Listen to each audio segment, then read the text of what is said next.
Hudson and Scotty B need a therapist. Hudson Hot, Scotty Blaisdell, my longtime partner, and our resident therapist, Allen Wagner. Holidays are coming up. You know that. You feeling it? Are you getting excited for the holidays? I kind of am, and part of it just has to do with the people that I'll be seeing that I haven't seen in a long time. My sister, for example, driving up here from South Carolina, and then being able to be with the rest of the family here. So I And think me that's the too. thing And that's possibly the Allen and I. yes, and possibly you guys. That'd be great. Yeah. Allen, are you excited or stressed? Allen is always stressed, I think, around the holidays. He's that guy. Yeah, no, I think as a therapist, the holidays are always odd, as you can imagine, because there's good and bad to everything. I think a lot of people have been kind of stressed out this year. I think the flights are all back up and running. So now people who weren't going to go visit family might be. But yeah, as a therapist, this is like our crunch time. It's when people feel a lot, a lot of losses, a lot of measurements. So yeah, Thanksgiving, Christmas, it's a busy time for therapists. Well, today we're going to cover holiday season or holiday breakdown. I mean, the holidays are supposed to be the most wonderful time of the year, or so they say, but so many of us feel so stressed out. We're feeling broke these days. We're feeling lonely, some of us, right? Triggered and completely overwhelmed. So, in this episode, we've got Allen Wagner, a resident therapist, who's going to be brutally honest. He always is. He's going to help us with the messy side of the holidays, the family drama, the grief, the cha-ching, the money aspect of it, because that's a real thing, and the unrealistic expectations and the pressure to be happy. There's times where I dread the holidays. Alan knows it. He's used to me by now. I just become an absolute nightmare, don't I? Yeah, I mean, I think the expectations is a key that you brought that up, and I saw Scotty nodding too. I think it's a shame when people have really high expectations because nothing ever really goes in life the way you think it will. And if you just think about the people and keep your expectations low, you'll have a great time. Just let those things go and enjoy the time with friends and family. I was thinking about this before we went on, the fact that holidays were very magical when you're young, when you're not responsible for anything. It just kind of comes to you. The holidays just happen and everyone Right. joins together and you get gifts and there's candy and things Decorations. you just get to eat and just but Yep. as you get older, then maybe you're trying to create or recreate those feelings, but you're the one now that's responsible. And you can't have both. It can't Yeah. be this magical, free flowing thing when you have to put the food together and you have to make sure the gifts are wrapped and all of that sort of stuff. So I think we just have to have realistic expectations as well. Well, I do know that people have already, like certain radio stations and even on Spotify, they've started playing the Christmas music, right? Which gets people in the mood. And we were just driving to our mailbox, and Alan and I noticed that everyone in our neighborhood already has their tree up. We're so behind, we have nothing up. But one thing I do remember, and I know that there's a woman listening right now who completely can relate. You get sucked into these Hallmark holiday movies. And they're so perfect. That's why it's the Hallmark Channel. It makes you feel good and warm and fuzzy. And then the reality hits in that your life is not like that. No one's life is like that. That's a movie, made for TV movie, but we don't think about that. I think you're right. It comes down to what we said earlier about the expectations. Life is not a movie. Your marriage isn't a movie. Your kids aren't going to be a movie. Everything is unique and it's real. It's not like social media. And so I'm seeing more and more people over the last 10 years. I don't know if you guys see this, those Friendsgivings, where it's like if you have family members where they don't make you feel good. And not everybody comes from a family like what Scotty was saying, where you have good memories of the holiday. I do. I remember all the times going to my aunt and playing with my cousins, and I enjoyed all of those holidays as a guest. But as you get older, you see a lot of estranged families. And in those situations, again, I don't always agree with estrangement, but if somebody is making you feel horrible about your life on a regular basis, and you can spend the time with your kids, with people that you know love you, respect you, and value you, it doesn't have to be family to celebrate a holiday. It can be friends that are like family. But I do think that, especially right now, in the day that we are living, everyone is on edge. Everyone is overwhelmed. People are worried about jobs. A lot of people have lost jobs. A lot of people aren't figuring out, am I going to have to go to a food bank to get a turkey this year for my family? Because I don't have the money, let alone think about Christmas gifts. A lot of people in this situation right now. Tariffs, the price of everything. I saw turkeys on sale for $29. That feels to me like a lot of money for a turkey. I just saw a thing about it was shopping for Thanksgiving dinner in 1981, and the total cost was $16 and something. So let me bring this to Alan. How do you still keep the joy without the material goods that maybe your kids are used to or your other family members are used to, and say, hey, this was not a good year for me. I can't be that for you. And there's going to be a lot of that this year. Yeah. I think, well, I mean, I think it comes down to love languages. And I think a lot of people do gifts because it's a sign of love. And I think there's other things we can do with our families if you want to really cherish them. If you want to take them on experiences, it might be a little less money and good for you too. Knock off two birds with one stone. I also think that sometimes we have lean years and that's okay, and I think as a family, people should respect that as opposed to going into debt. And I think a lot of people are going to go into debt in the next couple of months because they have this pressure on themselves to buy plane tickets, to buy presents, to buy trees, to buy all these decorations. And it's all going to be over on January 1st. And all that money is going to be gone. It's like a wedding. You spend all that money on a wedding and it's gone, And so, Alan, you could give us some different ideas that people can do for the holidays that aren't going to cost people a lot of money, whether it's maybe going to the Golden Corral, for Thanksgiving dinner. It actually might turn out to be cheaper. I know Alan loves the Golden Corral, so oh, stop. I, No, no, it's funny. I'm getting these emails from Cracker Barrel and Golden Corral, and they're offering like full Thanksgiving meals for $60, $70 with everything. And so again, I'm not endorsing their food and I'm not saying that I love the Golden Corral, but people might look at some of these options and think to themselves, that's a lot cheaper than me doing it myself. And so that is a thought. But I was going to kind of bring up like, there's different things I think about in these holidays. As a person who's raised Jewish, I had a lot of friends that celebrated Christmas, and I've always loved the holiday because people are genuinely nice all the time. And in North Carolina, it's pretty much all the time year round. But in California, I always noticed that people were very selfless this time of year. They would like buy someone's groceries or pay for someone's drive-through or just give a lot to charity or donate their time. And I've always liked that aspect of Christmas. It really does bring out the best in people, at least for a few weeks. And, the other thing I was going to bring up too, it's just a little bit darker, which is that the reason why I'm so busy all the time, and maybe this is something I know that you guys can relate to, is the holidays always signify loss because it's always not who's there, it's who's not there. And I think whether it's birthdays or Christmas or Thanksgiving, if somebody's had loss in their family, and someone's either passed away or moved away or become estranged or whatever the situation is, people feel that loss every holiday more than they do on any other day because they're supposed to be sitting right over there. And how can you just have a happy day when you know there's in your mind an empty seat?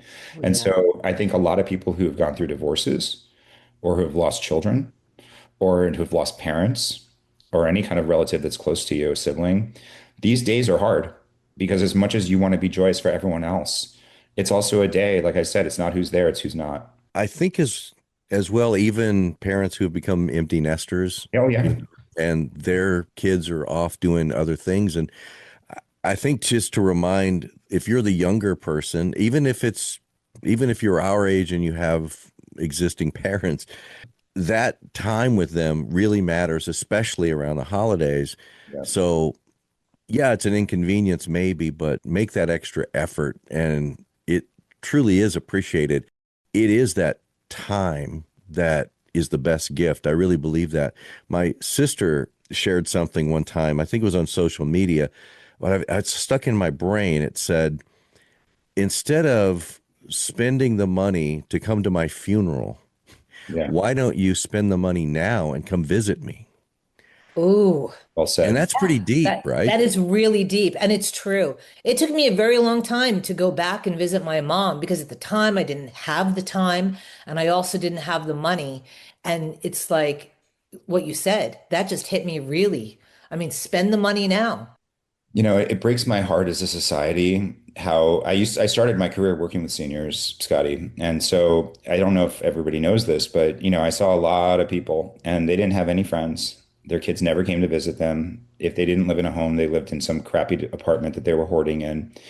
They talked to the bus drivers, they talked to the CVS people, they talked to the people at the grocery store, and that was about the levels of contact they had with people. And it always broke my heart that some of them had children.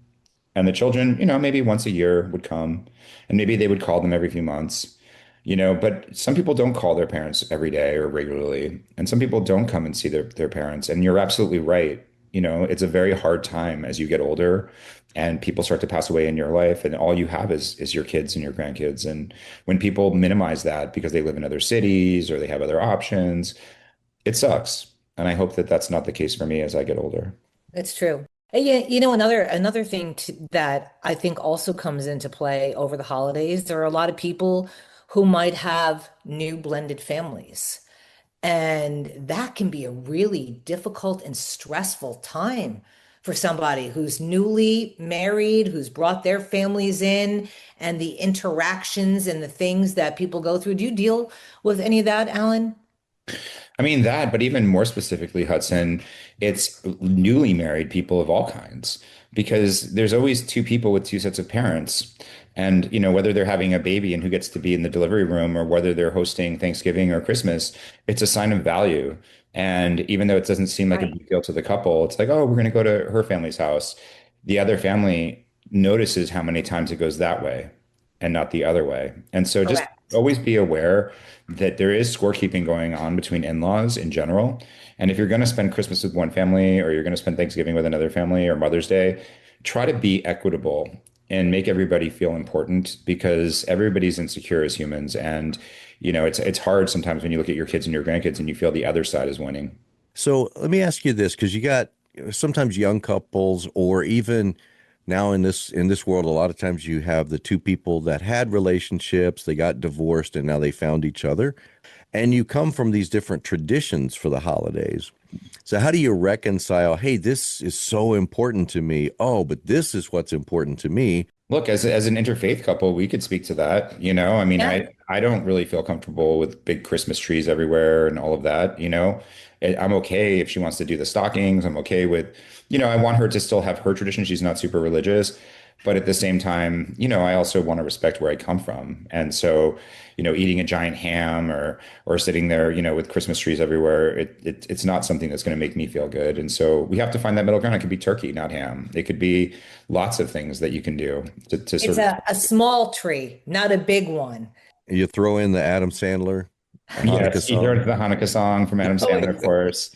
Yeah, oh, no, I mean, when you're in those situations, exactly, everyone's got to feel comfortable. And if someone just dominates the holiday and doesn't respect the other person, I can understand that there would be conflict. Yeah, well, that's important. I mean, it sounds like you guys have found a way to both be able to express what's important to you. Oh yeah, no, but I mean, on these holidays, look, there's negatives to it, but I hope people are taking this podcast and listening and thinking, do I, like you said, like your sister said, that was really good advice. Am I waiting for people to die before I go to town to visit, or can I go and visit people any time of the year? Okay, another specific. Some people don't get along with the in-laws and they reluctantly go to, and I'm not in this case, by the way, I just know this happens. What advice do you give to the spouse that is being forced into this uncomfortable situation? How do you help them through it? Oh, this happens all the time. This kind all of the time. I Charlie. know about this. So I I love just my I in-laws. just I'm had so it. lucky. Oh, Gosh. I just had a session, with someone noticed it was kind of about Thanksgiving, and the key is when you're in those types of environments, do it for your partner. Take it for the team. Don't be that person who goes in there with a chip on their shoulder. There's always going to be people that maybe get under your skin in those situations, but I always feel like you can deflect, deflect, deflect. And as long as you're deflecting and asking people questions, they'll be talking about themselves and always have an exit strategy. Know when you're going to leave and why. So that when the end comes, you're leaving and no one's like, what are you doing? Why are you leaving? It's like, oh, we have to leave at 6 because we're supposed to meet up with these people for Black Friday or wherever it is. So when there's an exit strategy and then egg timers going off, people tend to do better because they know it's going to end even when it's hard. And I feel like that's a key.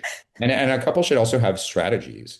Meaning, like, I always remember there was this one woman sometimes, and she would just always want to talk to me. She would always grab me by the arm and sort of pull me from the flock. And at that point, I'd feel cornered by her, and she'd just be asking me really personal questions about how much money I'm making, or just really very uncomfortable things would start happening. And so, what I would say is, if I start to get pulled away by this person, let's have some sort of a code of how you're going to rescue me. And I think if there's certain hot people at an event or a birthday party or whatever it is, if you feel uncomfortable around those people, have your partner protect you from those people. Know when, without making a scene, they can just pull you away. Like I said, there can be an exit strategy. It doesn't, if you know it's ending and you know your partner's going to protect you from the hottest people and you can deflect your way through it, why wouldn't you do it for your partner if you love them? That's Yeah. really good advice. I like That that. really is. This is one to save. Rewind and listen to that again because I've been in those situations and that was the best damn advice I've heard. Seriously, because you do get sucked into somebody or they start asking questions, but I like your thought process of ask them questions because people do want to talk about themselves. We all do. So Yep. if you get them talking, it's going to be less about you and more about them. Yep. The time will just fly by. And probably don't wear a MAGA hat or an I'm with her t-shirt. Yeah, that's the other thing too, I would say about the holidays. Politics. There's Don't been, bring up yeah, politics. I'll That's always, I remember oh, this one couple and they had a beach house and in East Hampton, New York, if people know where that is. And they would throw this huge 4th of July party and they would invite people from all over the country and they were pretty wealthy. And I remember the rule of the party was no politics. And everybody would come and stay at this mansion in East Hampton and they'd have a great weekend or however many days it was. But there was no politics allowed and everybody got along. And I think in general, once you take politics out of people, we all get along. We all have similarities of we like restaurants or we like movies, we love our kids. It's like, what's so different until people start bringing up politics? And so if you can avoid it, and I saw so much estrangement, as I've said in many podcasts during COVID, please don't talk about it. If you have somebody who brings up something that offends you and you disagree with, you don't have to sit in there, place a flag down and start fighting them at Thanksgiving. You can politely smile, deflect, and talk to someone else. And that's what you would do. I wouldn't confront somebody that I disagree with. They let them have their thoughts. And again, hopefully the host will shut that down. And realistically, you're not spending the year with those people anyway. Exactly. It's right. a one-off. It's a one-off. It totally is. But especially this year, at some holiday event, it's gonna come up. So just again, another Yeah. good tip from Alan, our therapist. Yeah, just don't live and die by that. You can have your viewpoint, and I'm not, and everybody has valid viewpoints on this, but at the same time, for 2 or 3 hours, if you imagine the egg timer going, you have a place, you know what time you're leaving, somebody brings up something, you're not gonna, like Scotty said, you're not gonna see them again for a whole year probably because they're peripheral and they're like, somebody's friend, or maybe you'll never see them again. Let them talk, deflect into something else, and I think you can pull that off. Walk in, put the egg timer down. Like, how many times have you guys been in situations like that where you're going to something for someone else, whatever that may be, and you know that it's going to be a tough time because it's not going to be fun and you're probably going to be interrogated and you're just going to want it to end. But it's like every time I have that imaginary egg timer running, nothing, I feel no pain. It's kind of like, okay, that's cool. And then I'll just bring up something else. And it's like, I know now it's down to an hour and 52 minutes. Now it's an hour and 20. And especially when you get, like Hudson said, when you get people talking about themselves, they get so excited and that can eat up a half an hour. So just Yeah, there it goes. Just don't, Yeah. I think just don't bring up, hey, so what do you think about the whole Jeffrey Epstein thing? yeah, let's not talk about it. Another conversation that should not be going on at the holiday table. I'm No. just saying, I'm joking. This was a great episode, and I'm really glad that we have Alan because you gave us some really good zingers, Alan, really that we can use for the holiday season. And we hope that you and yours have a great Thanksgiving. And again, if you like our podcast, please, it's really important. It doesn't cost you anything. This is your gift to us. Like, subscribe, share it with a friend, share it on a Facebook comment where somebody is talking about something. You're like, oh, listen to what Alan talked about on this episode. Because honestly, because somebody else might need to hear this because we're all going through a hard time. It's just the world right now. But I appreciate both of you. Hudson and Scotty B need a therapist. Hudson Hot, Scotty Blaisdell, Allen Wagner. Thanks again for listening to Hudson and Scotty B Need a Therapist. Peace in the chicken grease. See ya. See you guys.